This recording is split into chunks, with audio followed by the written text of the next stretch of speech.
Stankie. What's up everybody, another beautiful day in Azeroth, and here's a quick guide to Mythic Plus Siege of Boralus, going over important trash abilities and boss mechanics. Notable trash before the first boss: Scrimshaw Gutters. Their Tooth Breaker deals a ton of damage to tanks and reduces their haste by 15%. Coursers targets tanks with a frontal cone, deals a ton of damage and knocks you back, potentially into shark-infested waters.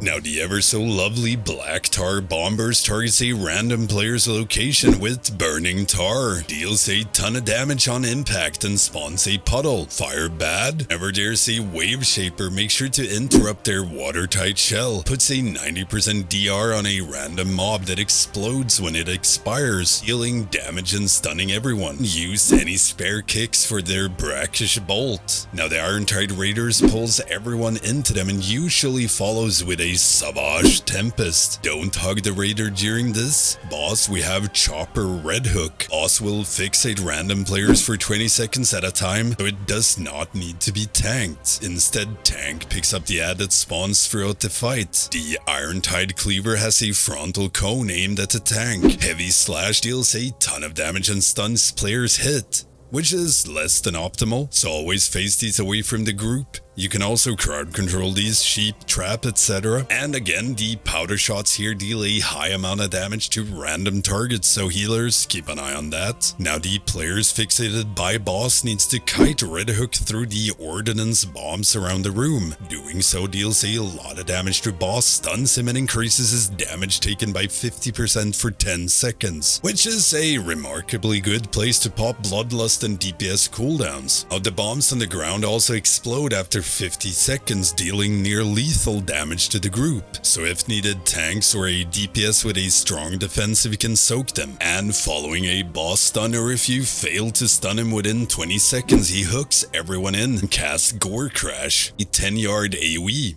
Don't hug boss during this, and will refixate on a new player after Gore Crash. Notable trash before the second boss: Ashvane Commander's Bolstering Shout needs to be interrupted or purged if it goes off. It gives nearby allies a mere 75% damage reduction, which is bad for your overall damage on details. They will also charge a random player indicated by the big old circle. Now if you're targeted, move away from the group, pop a defensive. Irontide Curse Blade does indeed curse tanks, with a stacking 15% damage taken increase. Decurse if possible. The infamous Spotters needs to be rooted or snared to keep him from jumping away. Players targeted by their sighted artillery spawns 8-yard circles at their location over 6 seconds. That deals a ton of damage when they detonate. This does not damage enemies anymore. All spotter strats are gone. Tanks, make sure to aim the Ashvane Cannoneer's broadside away from the group. It is visually pleasing, but it hurts. Deckhand Crimson Swipe deals a ton of damage to the tank and stacks a 5% damage taken increase. For the second boss, we have Dread Captain Lockwood.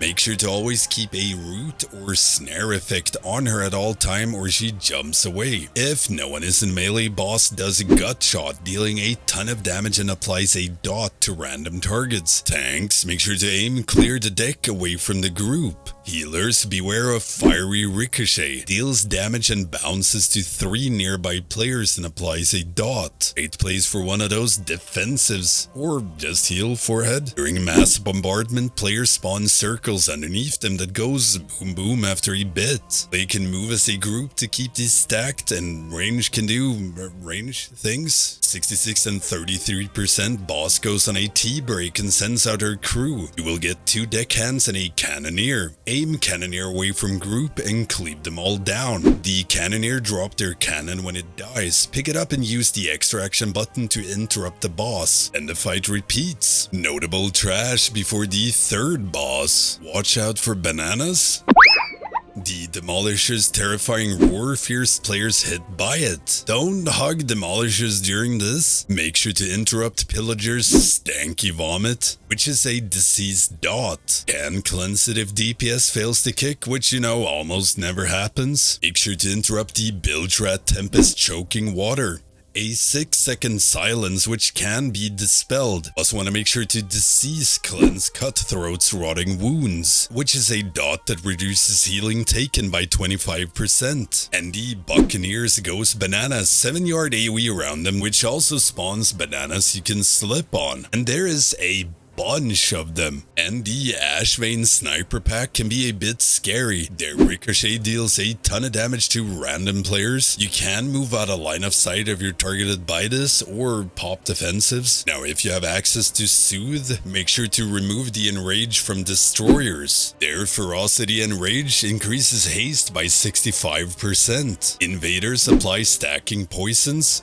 Dispel these as often as possible, so tanks and healers beware. Now for the third boss, Hadal Dark Fathom. When the boss casts Breakwater, Swirl spawns under player's location that deals a ton of damage on impact and spawns brine pools. Swirls and brine pools are bad. Don't ever place these near the big statue in the middle of the room. Boss targets tank with Crashing Tide, which is a frontal cone. Aim away from the group. At 100 energy, boss cast Tidal Surge, spawning 2 huge waves from random sides of the room. That waves across the room, use the statue in the middle of the room to shield yourself from them. They spawn in a staggered fashion, so you'll need to use different sides of the statue to dodge. This can overlap with both Breakwater Swirls and Tank Frontal, so you always want to leave a little space between you and the statue that you can dodge into if needed. But the last boss, a giant squid. Now around the boss arena there's 3 platforms with cannons on them, and when you fire all 3, boss dies. Each cannon area there's 1 gripping tentacle and 1 demolishing tentacle. Goal is to defeat the gripping tentacle to save the poor NPC, allowing you to fire the cannon at Monsieur Squid. Demolishing tentacle needs to be tanked and always have someone in melee or they cast Hull Cracker. And beware of their slam, deals a ton of damage to the group and knocks everyone back. Want to make sure to position yourself so you don't get knocked in to the shark-infested water or swirls. Also, avoid swirls. Swirls are bad. Boss will also debuff 2 players with Putrid Waters. 30-sec magic dot knocks anyone within the circle back when it's dispelled. Unless you have access to more than 1 dispel, you always dispel 1 instantly and the other one needs extra love and defensives to survive the dot. You always want to prio nuking down demolishing tentacles first to get rid of the extra damage and mechanics from it. And the gripping tentacle is dead, have 1 player stay behind and wait for the cannon to be repaired, while the rest start nuking down a new demolishing tendy. And upon firing your 3rd cannon, the boss goes down. And that's about it for Siege of Boralus. Hope it helps you all in Season 1. Let me know in the comments what you think or if you have any questions about the dungeon at all. If you want to help support my channel, check out my Patreon, Twitch or YouTube membership. You can get access to the Stankie Discord, shoutouts and videos among other things. Don't forget the usual stuff, like, comment, subscribe and slap that notification bell. Thank you all for watching. I will see you next time.